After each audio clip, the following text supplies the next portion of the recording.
Well, welcome back to the Madhouse. This is another ancient Philips record player.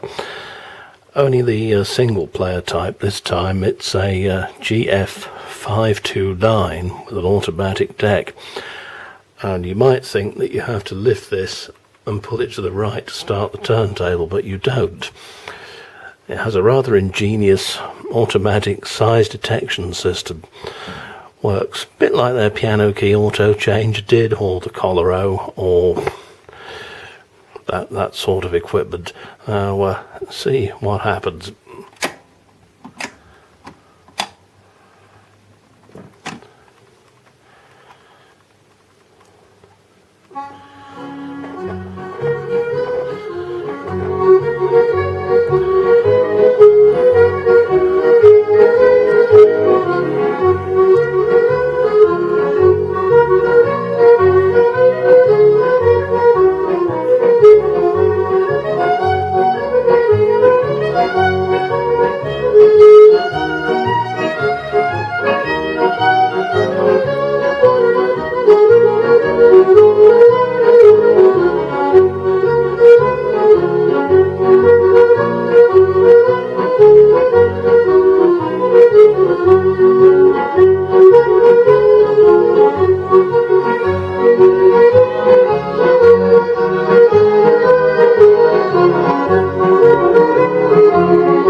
And as you could see, the tone arm lifts, touches the edge of the record, retracts a little, lifts again, and then drops it where it ought to.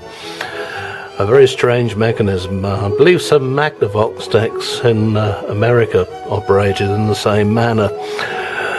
This one, however, was made in Holland, and it's one of quite a few that they made with the speakers in the lid. I'm using it with some old behind the Iron Curtain speakers, actually, that came from the former East Germany. As you would expect, I've souped them up.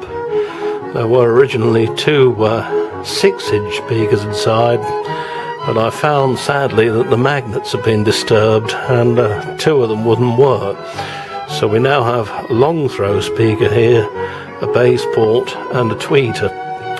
To be fair, it probably sounds better than it ever did.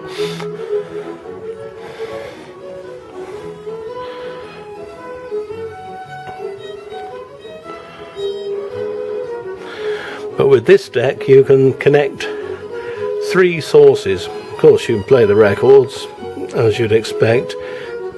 Also connect a tape deck to it or a radio, and I've got the little FM tuner wired up.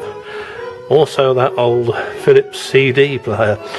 Unlike many of the modern CD players, it's very forgiving, and the usual ones, the usual suspects I have here, which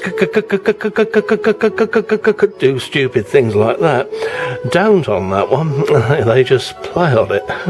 Yes, what went wrong, eh?